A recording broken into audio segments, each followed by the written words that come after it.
যারা এক্সপার্ট রয়েছেন এবং আপনাদের সবাইকে আমার আন্তরিক অভিনন্দন জানাই। আর সব থেকে বড় কথা, আমার ছাত্ররা যারা এবারে ডব্লিউবিজে স্টুডেন্ট, তাদেরকে আমার শুভেচ্ছা জানাই, যাতে সবার ভালো পরীক্ষা হোক।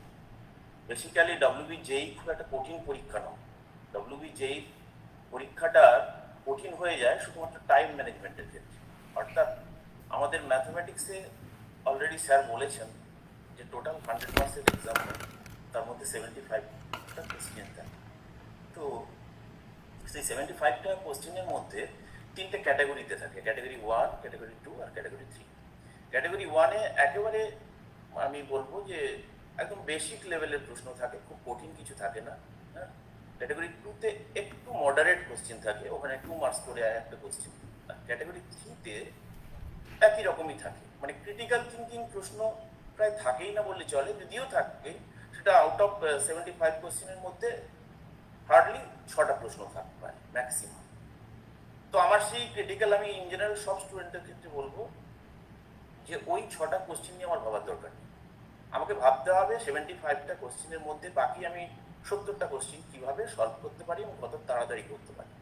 কারণ টাইমটা এখানে খুব ইম্পর্টেন্ট। যেহেতু ডব্লিউবিজিতে ম্যাথমেটিক্সের ওয়েটেজ সব থেকে বেশি, তাহলে ম্যাথমেটিক্সের এক্সামটা খুব ইম্পর্টেন্ট। আমি কতটা এখানে স্কোরটা করে নিতে পারছি, কতটা এগিয়ে যেতে পারছি। তো ছাত্রদের সুবিধার জন্য আমি বলবো যে ক্যাটাগরি 3-তে যেহেতু কোনো নেগেটিভ মার্কিং নেই, তাহলে ওই পার্টটা যে 10টা প্রশ্ন থাকে তোমরা সবগুলো অ্যাটেন্ড করবে, সবগুলো অ্যাটেন্ড করবে, কারণ ওখানে তো কোনো নেগেটিভ মার্কিং নেই। আর ওখানে একটা অ্যাডভান্টেজ কি থাকে, ক্যাটাগরি যখনই কোনো প্রশ্ন 1 বা মোর দেন 1 অপশন থাকে, সেখানে দেখা যায় যে অপশানগুলোর মধ্যে, মানে ইন জেনারেল আমি বলছি, সবসময় যে হয় তা নয়, ছাত্ররা এটা একটু ট্রাই করে দেখতে পারো পরীক্ষার সময়, যে অপশানগুলোর মধ্যে একটা মিল থাকে। মানে একটা অপশন থেকে, ধরুন এ অপশানে একটা রেজাল্ট আছে, বি অপশানে একটা আছে, দেখা যায় এ অপশন থেকে বি অপশানে আমি রিলেট করতে পারছি, বি অপশন থেকে আবার সি অপশানে রিলেট করতে পারছি, অথচ ডিটাকে রিলেট করতে পারছি না, ডিটা কমপ্লিটলি ডিফারেন্ট। তাহলে আমাকে বুঝে নিতে হবে, যদি আমি ওই প্রবলেমটা জেনুইনলি করতে পারলাম তো ঠিক আছে, আমি নেগেটিভ নেই, তাহলে আমি কেন ছেড়ে আসবো? তাহলে আমি ওই এবিসি অপশনটাকে আমি মার্ক করে ফেলতে পারি, কারণ ওই তিনটের মধ্যে একটা কমন রেজাল্ট আছে, তিনটে একটা থেকে আরেকটা আমি ডিরাইভ করে পৌঁছে যেতে পারছি। তাহলে ক্যাটাগরি 3-তে এই অ্যাডভান্টেজটা বা এই টেকনিকটা ছাত্ররা ফলো করতে পারে। যখন সে দেখলো যে প্রবলেমটা আমি কিছুতেই সলভ করতে পারবো না, অথচ অপশনগুলো দেখতে গিয়ে আমি দেখতে পাচ্ছি যে একটা অপশন থেকে আরেকটা অপশন আমি রিচ করতে পারছি, তাহলে সেই রকম দুটো অপশন আমি একটা থেকে আরেকটা রিচ করতে পারছি, বাকিগুলো কমপ্লিটলি ডিফারেন্ট, তার মানে আমাকে বুঝে নিতে হবে ওই দুটো অপশন কারেক্ট।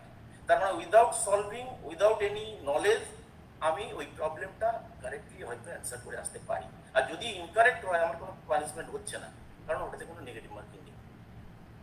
তাহলে ক্যাটাগরি 3টা নিয়ে আমার সমস্যা হলো না, আমরা ক্যাটাগরি 3-র অল প্রবলেম আমরা অ্যাটেম্প করে আসবো। এবারে চলে আসছি যে ক্যাটাগরি 2-তে।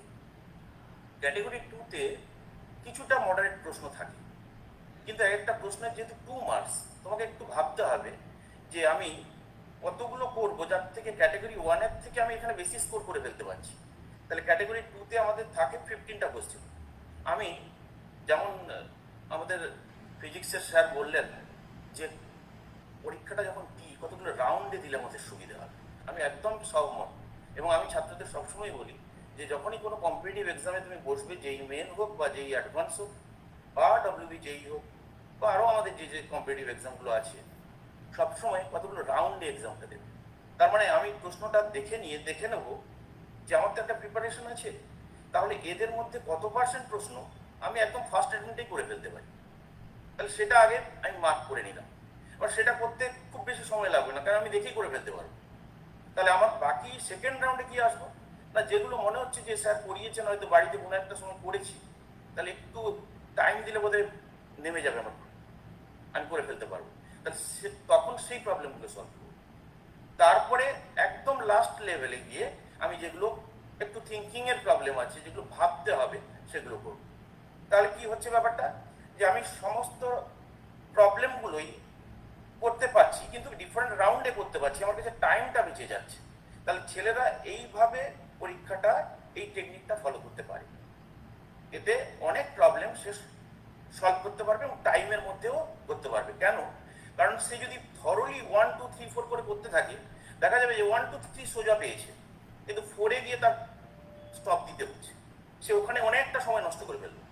5-এ গিয়ে আরও সময় নষ্ট করে ফেললো, কারণ দেখা গেল কোশ্চেন তো এইরকম থাকবে না যে পরপর ইজি প্রবলেম থাকবে, তুমি ইজি করতে করতেই তোমাকে স্টপেজ দিয়ে দেবে, যেখানে কিছু কঠিন প্রশ্ন দিয়ে দেবে যাতে করে তুমি টাইমটা ল্যাপস করে ফেলো।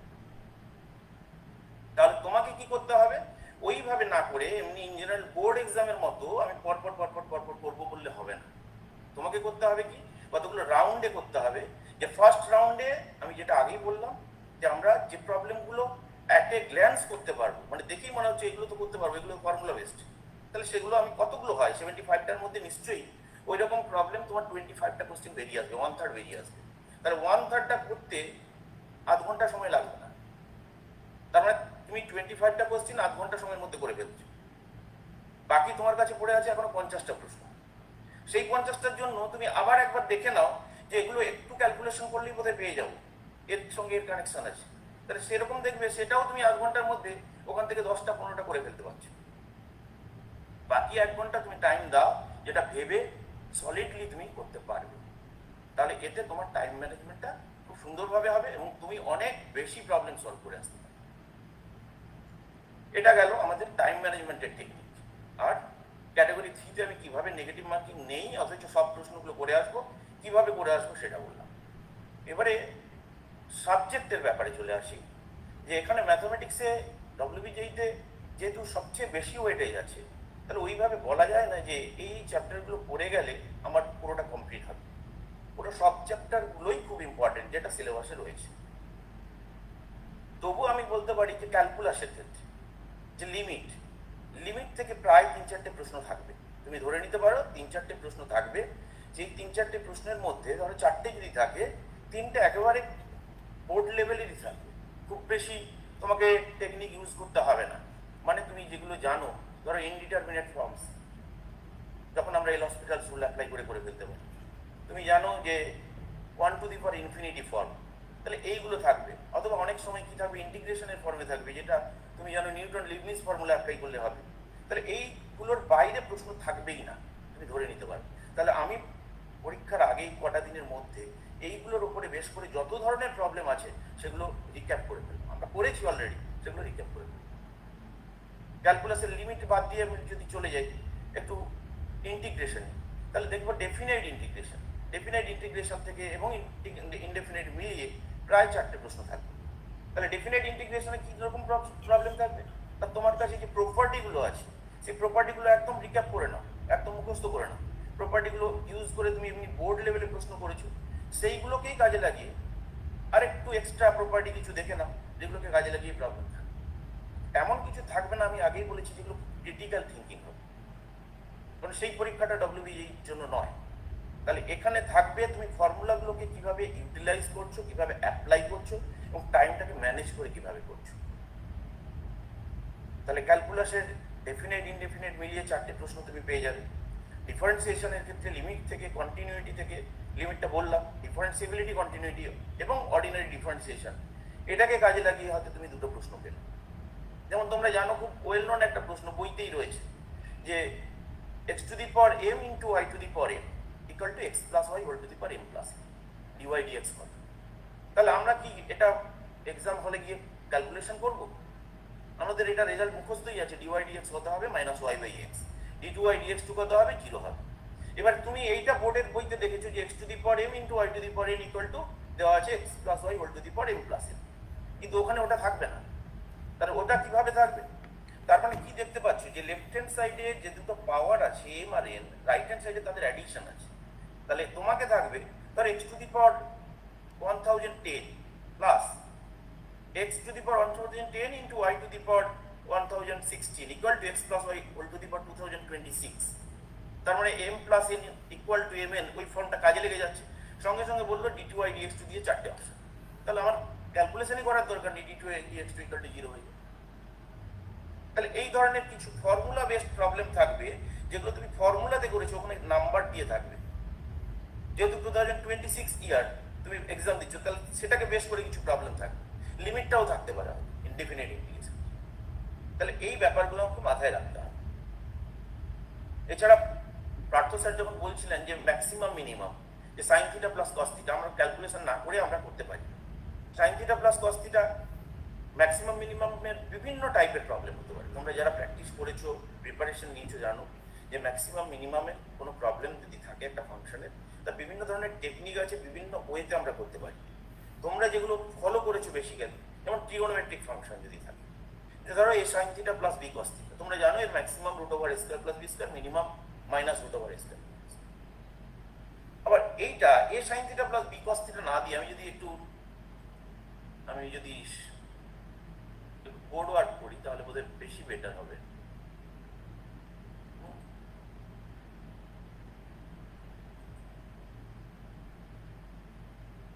আমি যদি একটা স্ক্রিন শেয়ার করতে পারি তো, হ্যাঁ দেখা যাচ্ছে? হ্যাঁ করতে দেখা যাচ্ছে। হ্যাঁ আবার আপনি চলে যান, ডেস্কটপে চলে যান। হ্যাঁ হ্যাঁ হ্যাঁ, এবার হয়ে গেছে। এবারে দেখা যাচ্ছে তাই তো? দেখা যাচ্ছে তো এবার? হ্যাঁ হ্যাঁ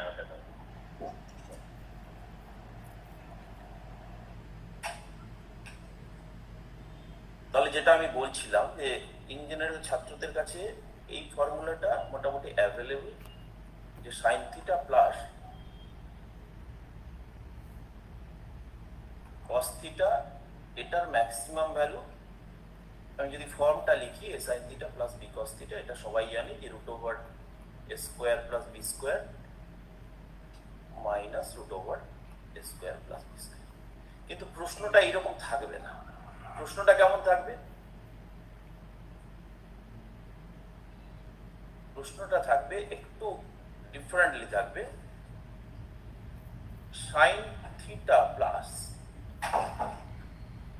কস 60 প্লাস থিটা। তার মানে কি হলো ব্যাপারটা? ব্যাপারটা হলো যে এখানে যেমন দুটো অ্যাঙ্গেল সেম ছিল, তাহলে সেই সেম অ্যাঙ্গেলের জন্য সব স্টুডেন্টদের প্রায় ফর্মুলাটা মুখস্থ হয়ে আছে যে root over square plus b square maximum, আর মিনিমাম হচ্ছে minus root over b square. তাহলে এটার ক্ষেত্রে কিন্তু সেম নেই। তাহলে এখানে যদি কেউ ভুল করে, ধরুন এটা 3 সাইন থিটা আছে, এটা 4, তাহলে সে যদি root over square plus b square করে তাহলে কিন্তু ভুল হয়ে যাবে। তাহলে এইগুলো আমাদের পরীক্ষার সময় একটু খেয়াল করতে হবে। তাহলে এটাকে কি করতে হবে? ছেলেরা যারা প্র্যাকটিস করেছে জানে এটাকে কস এ প্লাস বির ফর্মুলায় আমরা ভেঙে নিতে পারি। তাহলে কস 60 cos theta minus sine 60 sine theta. তাহলে এবারে আমি আস্তে আস্তে ওই ফর্মটার দিকে এগিয়ে যাচ্ছি, যে 3 সাইন থিটা প্লাস কস 60, ওরা জানে যে হাফ হবে, তাহলে 2 কস থিটা হয়ে গেল এখান থেকে, সাইন 60 রুট 3/2, তার মানে মাইনাস 2 রুট 3 সাইন থিটা। তার মানে ব্যাপারটা দাঁড়ালো যে 3 minus 2 root 3 sine theta plus 2 cos theta. তাহলে এবারে আমরা ওই আগের ফর্মটা যেটা ছিল তার সঙ্গে ম্যাচ করাতে পারছি। এতক্ষণে গিয়ে আমরা ম্যাক্সিমাম মিনিমাম ভ্যালুটার ফর্মটা পেলাম। তাহলে এইভাবে আমাকে দেখে নিতে হবে। প্রশ্নের সময় খুব বেশি এক্সাইটেড হলে হবে না, পরীক্ষার সময় আমাকে একটু কুল অ্যান্ড কাম থাকতে হবে, যাতে করে কোনটা আছে, মানে তোমার মনে হচ্ছে যে আমার মধ্যে এই আগের ফর্মুলাটাই পেয়ে গেছি, সেটা নয়, তাহলে কিন্তু নেগেটিভ মার্কিং হয়ে যাবে। তাহলে এই ব্যাপারগুলো আমাকে মাথায় রাখতে হবে। কি আমি বোঝাতে পারলাম? তাহলে আমি স্ক্রিনটা সরিয়ে দিতে পারি এখন এখান থেকে।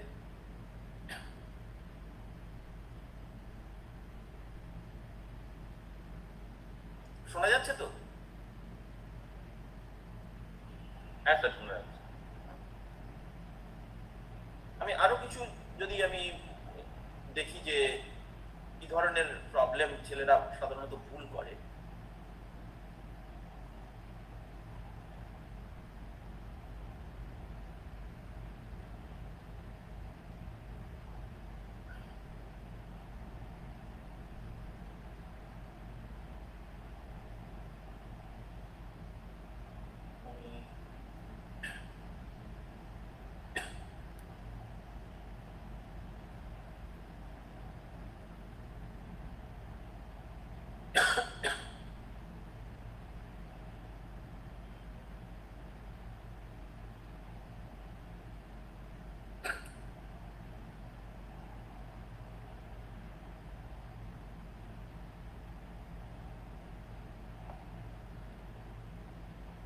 নিশ্চয়ই বোর্ডটা দেখা যাচ্ছে এখন। যেমন আমি একটা এক্সাম্পল দিই, ধরো ছেলেদের ক্ষেত্রে যে রেঞ্জটার ক্ষেত্রে রেঞ্জ আমাকে খেয়াল রাখতে হবে। ট্রিগোনোমেট্রি যখন কোনো এমসিকিউ থাকবে তখন রেঞ্জটা খুব ইম্পর্টেন্ট। যেমন আমাকে বললো যে খুব কমন প্রশ্ন যে limit x tends to 0 root over 1 minus cos 2x by x. তো এই প্রবলেমটা দিয়ে চারটে অপশন থাকবে। সাপোজ এরকম একটা অপশন থাকলো, √2 একটা অপশন থাকলো, -√2 একটা অপশন থাকলো, +-√2 একটা অপশন থাকলো, আর থাকলো যে লিমিটটা এক্সিস্টই করলো না, ডাজ নট এক্সিস্ট। তাহলে কোন প্রবলেমটা কারেক্ট হবে, কোন অপশনটা কারেক্ট হবে? তাহলে এক্ষেত্রে ছেলেরা যেটা ভুল করে ফেলে, তাহলে এটা তাদের কাছে একটা ফর্মুলা রয়েছে যে 1 মাইনাস cos 2x মানে হচ্ছে 2 sin square x। তাহলে সে যখন লিমিটটা ক্যালকুলেট করতে গেল তখন সে লিখে ফেললো যে লিমিট এক্স টেন্ডস টু 0, ও এটা তো একদম সহজ প্রবলেম এসছে, আমি করে ফেলতে পারবো, √2 sin x বাই x করে ফেলি। এখন sin x বাই x সে জানে যে value limit x tends to 0 হলে 1 হয়, তাহলে ন্যাচারালি √2 বেরিয়ে গেল। তাহলে বললো যে আমার হয়ে গেছে, সঙ্গে সঙ্গে সে অপশনটা ক্লিক করে পরের প্রবলেমটা চলে গেল। কিন্তু সে একবার ভাবলো না যে এক্স টেন্ডস টু 0 আছে। আমরা যখনই ক্লাস 10-এর পর থেকে যখন কোনো প্রবলেম সলভ করি তখন এই জায়গাটায় বারবার টিচাররা বলে দেয় যে √x² কিন্তু x নয়, mod x নয়। কেন? কারণ এখানে প্লাস মাইনাস এক্স দুটোই হতে পারে। তাহলে এই জায়গাটায় সে ভুল করে ফেলেছে অলরেডি, কারণ এই sin x বাই x না হয়ে অ্যাকচুয়ালি হওয়ার কথা ছিল কত, mod sin x by x। যখন mod sin x by x হয়ে গেল তখন লিমিটটার ক্যারেক্টারটাই পুরো চেঞ্জ হয়ে গেল। তখন আর √2 হলো না। কেন?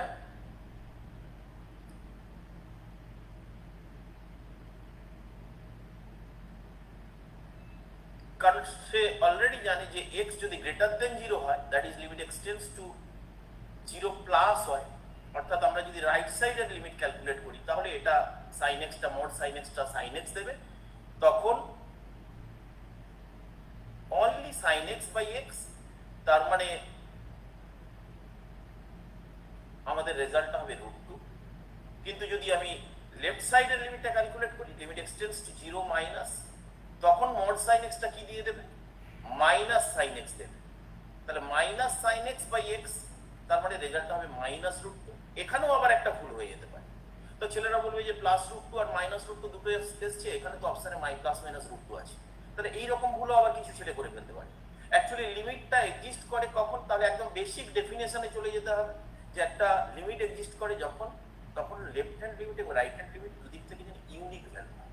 তাহলে এখানে ইউনিক ভ্যালু হচ্ছে না, তার মানে আমাদের অ্যাকচুয়ালি অপশনটা কোনটা কারেক্ট হবে, ডাজ নট এক্সিস্ট। তাহলে এই প্রবলেমটা ম্যাক্সিমাম ছেলেদের ভুল হয়। এইটা হয়তো এক্সামে থাকলো না, কিন্তু এই কনসেপ্টের উপরে বেস করে প্রবলেম থাকতে পারে। এই কনসেপ্টটা শুধুমাত্র লিমিটের ক্ষেত্রে নয়, এই একই কনসেপ্ট দিয়ে একটা ইন্টিগ্রেশনের প্রবলেমও সেট করা থাকতে পারে। একই কনসেপ্টের উপরে বেস করে একটা ইন্টিগ্রেশনের লিমিট, যেমন আমি দেখিয়ে দিই।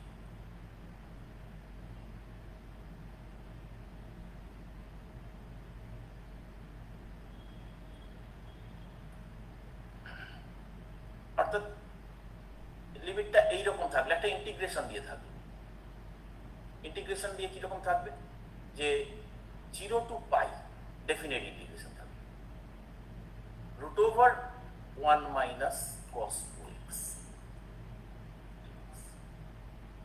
তাহলে এখানে ছেলেরা আবার ওই একই ভুল করে যে √1 মাইনাস cos 2x মানেই তো ফর্মুলা জানি যে 2 sin square x হয়, 2 sin square x হয়। তাহলে আমাদের স্কয়ার রুট আছে, তার মানে এটা ইন্টিগ্রেশন কি sin x এর ইন্টিগ্রেশন অ্যাকচুয়ালি করব, তাহলে সেটার ইন্টিগ্রেশনের রেজাল্ট আমরা করে ফেলতে পারবো। যারা করবে তারা ভুল অপশনে গিয়ে কারেক্ট করবে। তাহলে অ্যাকচুয়াল হওয়া উচিত কত না, mod sin x। এবারে আমরা 1 মাইনাস cos 2x আছে, mod sin x কোথায়, 0 টু পাই। 0 টু পাই যেহেতু first quadrant and second quadrant দুটোই কভার করছে, sin x টা পজিটিভ, তাহলে এক্ষেত্রে mod sin x টা sin x ই হয়ে যাবে। তাহলে কোনো আর অসুবিধা হলো না। কিন্তু যদি এখানে প্লাস দেওয়া থাকতো তাহলে এই রেজাল্টটা কত হতো, 2 sin স্কোয়ার এক্স না হয়ে 2 cos স্কোয়ার এক্স হতো। তখন sin এক্সটা ওরা জানে এখানে আমাদের sin এক্স না হয়ে cos এক্স আসতো।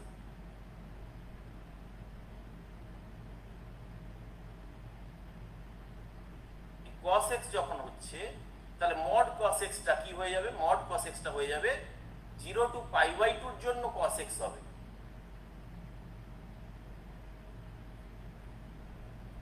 কিন্তু π/2 থেকে পাই তখন কিন্তু সেকেন্ড কোয়াড্রেন্টে পড়ছে মাইনাস cos x dx হবে। তাহলে ইন্টিগ্রেশনের পুরো রেজাল্টটাই চেঞ্জ হয়ে গেল যদি এখানে আমাদের √1 + cos 2x থাকতো। তাহলে আমাদের খেয়াল করতে হবে এক্সামের সময় যে এক্স এর কি রেঞ্জ দেওয়া আছে, তার উপরে বেস করে আমাদের ক্যালকুলেশনটা করতে হবে। তাড়াতাড়ি আমার কাছে ফর্মুলা মুখস্থ আছে বলে ফর্মুলাটাকে নামিয়ে দিলাম, তাহলে কিন্তু অনেক প্রবলেম তুমি নিজেও বুঝতে পারবে না। যখন বাড়ি এসে দেখবে অপশনগুলো মেলাবে, দেখবে অনেক প্রবলেম ভুল হয়ে গেছে, তখন আর কিছু করার থাকবে না। তার মানে পরীক্ষা হলে আমাকে কুল অ্যান্ড কাম থাকতে হবে, খুব বেশি এক্সাইটেড হলে চলবে না, এবং যে যে জায়গাগুলো ভুল হতে পারে সেগুলোকে আমাকে খেয়াল রাখতে হবে, এবং সেই জায়গাগুলোকে আমাকে দরকার হলে দুবার চেক করতে হবে। তাহলে আমি কি বললাম যে যখনই আমি এক্সাম দেব তখন আমরা কোশ্চেন পেপারটা পেয়ে কতগুলো রাউন্ডে আমরা এক্সামটা দেব। ফার্স্ট রাউন্ডে আমরা একদম ইজি প্রবলেমগুলো মার্ক করব।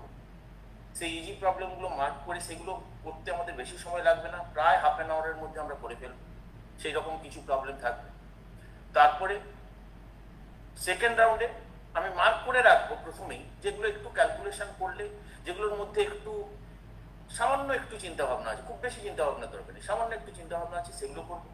একদম থার্ড রাউন্ডে গিয়ে যদি কিছু ডিফিকাল্টি প্রবলেম থাকে, যদি কিছু ক্রিটিক্যাল থিঙ্কিং এর প্রবলেম থাকে, সেই রকম প্রবলেম সলভ করবো। আর একদম প্রথমেই বলেছি ক্যাটাগরি 3 আমি অল কোশ্চেন্স অ্যাটেম্প্ট করবো, যেহেতু কোনো নেগেটিভ মার্কিং নেই। যে প্রবলেমগুলো জেনুইনলি পারবো সেগুলো নিয়ে কোনো অসুবিধা নেই, যেগুলো জেনুইনলি পারবো না মানে আমার একদম চিন্তা ভাবনার বাইরে, তখন আমরা অপশানে গিয়ে দেখবো যে কোন অপশন থেকে কোন অপশানে আমরা রিচ করতে পারছি। তাহলে যে যে অপশনগুলো একটা থেকে আরেকটা ডিরাইভ করে রিচ করতে পারছি, তাহলে বুঝে নেবো সেই অপশনগুলো কারেক্ট হবে। সেটা দুটো অপশন হতে পারে, তিনটে অপশন হতে পারে, চারটে অপশন হতে পারে। ঠিক আছে, এই আমার বলার। বলতে গেলে তো আরো অনেক প্রবলেম রয়েছে, অনেক ট্রিক্সও রয়েছে, সেগুলো বলা যেতে পারে। যদি ছাত্রদের কাছ থেকে কোনো প্রবলেম আসে তখন আমি বলতে পারবো।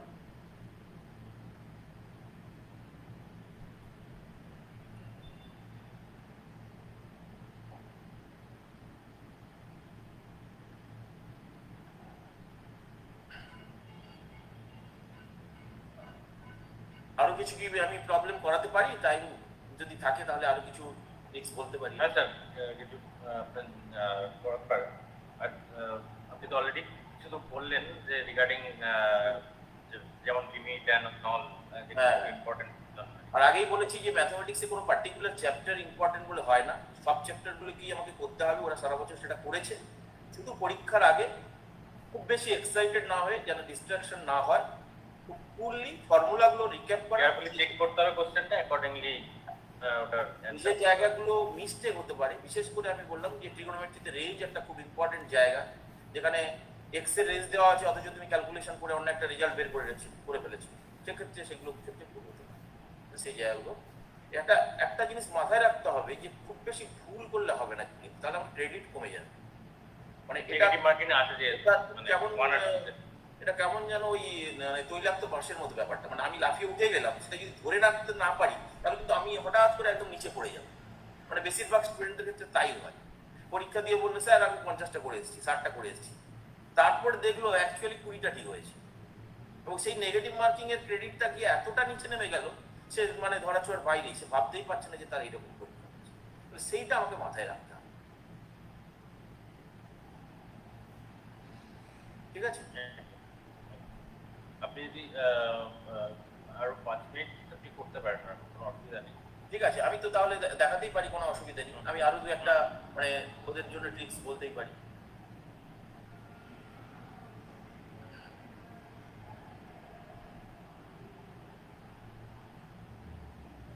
টাইম ম্যানেজমেন্টটা খুব ইম্পর্টেন্ট সবার কথাতেই আসছে, এবং এই যে রাউন্ডে করা এটা স্ট্র্যাটেজিক্যালি ওদেরকে অ্যাকচুয়ালি অ্যাটেন্ড করতে হবে, তবেই মার্কসটা, এবং এক্সাইটমেন্ট করলে পরেই ওখানেই মানে নেগেটিভ মার্ক যেহেতু আছে, মানে ক্যাটাগরি 3-তে শুধু নেই, বাট 2 আর 1-এ যেহেতু একটা 0.25 একটা 0.5 ছিল, তো অ্যাকর্ডিংলি সেটা মাথায় রেখে কোশ্চেন করা মানে অ্যান্সার করাটাই বেটার।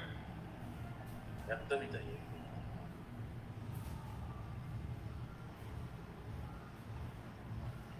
হ্যাঁ, আমি স্ক্রিন শেয়ার করছি, দেখা যাচ্ছে তো বোর্ডটা নিশ্চয়ই আসছে আস্তে আস্তে।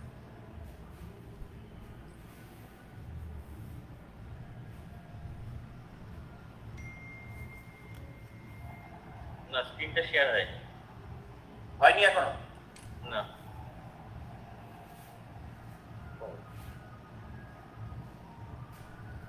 বোর্ডটা তো এসে গেছে, তাহলে জাস্ট ওই গুগলে গিয়ে স্ক্রিনটা শেয়ার করে দিন, 1 মিনিট আমি করছি। পুরো বোর্ড আসতে হবে।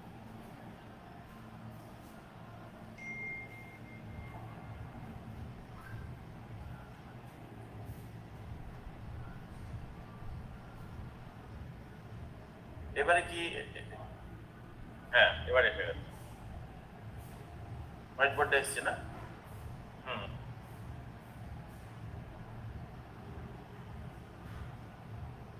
জাস্ট হোয়াইট বোর্ডটা একদম নিচেই আছে আপনার। হুম, এসছে তো? হুম হুম হুম ঠিক আছে ঠিক আছে। ধর আমি কালকেই একটা জায়গায় বলছিলাম কয়েকটা ট্রিক্স সম্পর্কে, তার মধ্যে আমি সেটাই হঠাৎ মনে পড়লো, আমি বলে দিচ্ছি এখানে।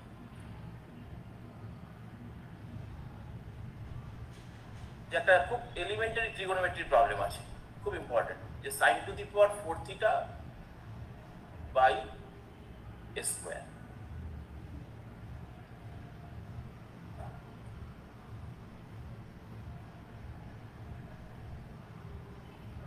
Plus cos to the power 4 theta by b square equal to 1 by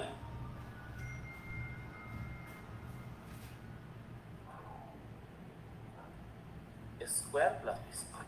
কি দেখো, ঠিক আছে? দেখা যাচ্ছে তো?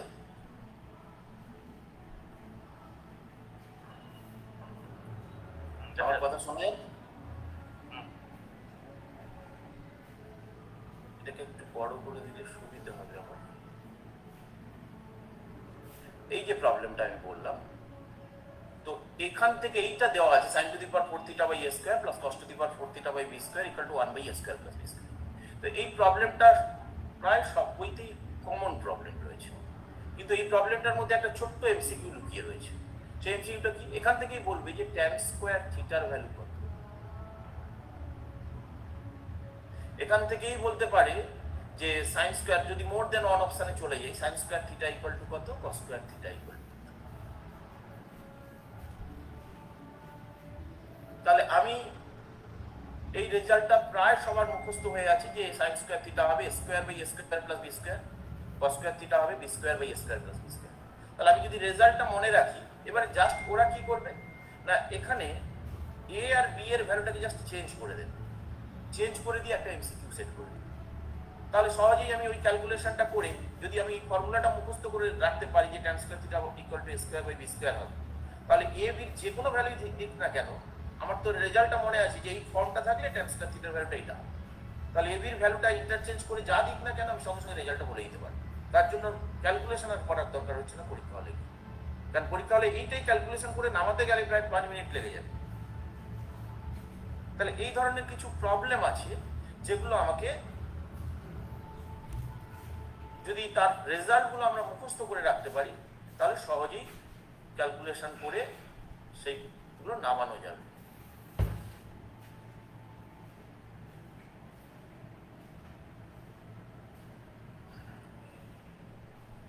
আমি এইটা সরিয়ে দিই।